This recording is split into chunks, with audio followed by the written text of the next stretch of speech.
Right, ఇక back to news. ఇక details చూద్దాం. AP deputy CM Pawan Kalyan ను టార్గెట్ చేస్తూ బీఆర్ఎస్ నాయకులు చేస్తున్న వ్యాఖ్యలపై జనసేన శ్రేణులు తీవ్రంగానే మండిపడుతున్నాయి.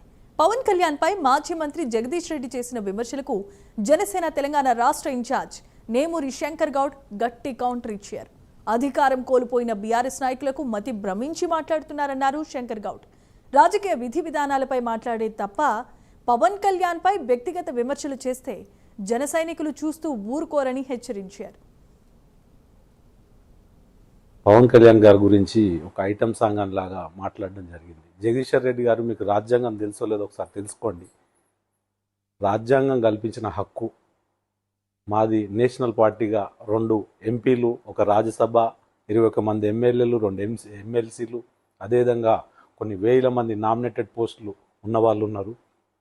మీరు రాజ్యాంగాన్ని తొంగలో తొక్కినట్టు మీరు మాజీ మంత్రివర్యులు మాట్లాడితే ఏ రకంగా ఉంటుందో ఆలోచించుకోండి.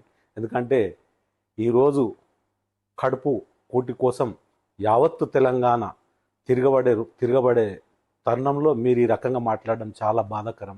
యువత మా వైపు చూస్తుంది, పేద రైతులు మా వైపు చూస్తున్నారు. మీరు రాజ్యాంగం కల్పించిన హక్కుల్ని కాల రాసినట్టు ఐటమ్ సాంగ్ అని మాట్లాడడం చాలా బాధాకరం. మీరు ఆత్మపరిశీలన చేసుకోవాలి. ఎందుకంటే ఈ రకమైన మాటలు మీకు రాబోయే 2028 రోజు పక్కాగా మీకు ఐటమ్ సాంగ్ వినిపిస్తాం మీకు. ఎందుకంటే మీరు ఐటమ్ సాంగ్స్ బాగా చూసేటట్టు, అందుకే మీరు ఈ రకంగా మాట్లాడారు. చాలా బాధాకరం. ఒక పార్టీ ఉప ముఖ్యమంత్రి వర్యుల్ని మీరు ఈ రకంగా మాట్లాడితే మిమ్మల్ని రేపు ఏ భాషలో మాట్లాడుతారు చెప్పండి. మళ్ళీ మాట్లాడితేనేమో మాట్లాడిరు అంటారు. అంటే రాజ్యాంగం కల్పించిన హక్కుని కాల రాసడానికి అంటే మీరే ఉండాలి, వేరేలు రావద్దు. రాజకీయ పార్టీలు మీరే పెట్టాలి, వేరేలు పెట్టవద్దు. ఏమన్నా అంటే అనిరుద్ రెడ్డి ఒకటి, జగదీశ్వర్ రెడ్డి ఒకటి, కవిత గారు ఒకటి, ఇదే పని అయిపోయింది మీకు.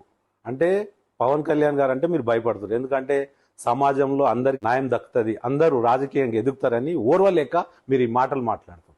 జగదీశ్వర్ రెడ్డి గారు, మిమ్మల్ని ఎవరు మాజీ మంత్రి అయిపోయారు, మీకు గెలిచే అవకాశం కూడా లేదు రాబోయే రోజుల్లో. మీరు ఏదన్నా మాట్లాడితే ఆలోచించి మాట్లాడండి. మీరు సమాజానికి ఈ రకంగా మాట్లాడితే సమాజం ఒప్పుకునే పరిస్థితి లేదు ఈరోజు.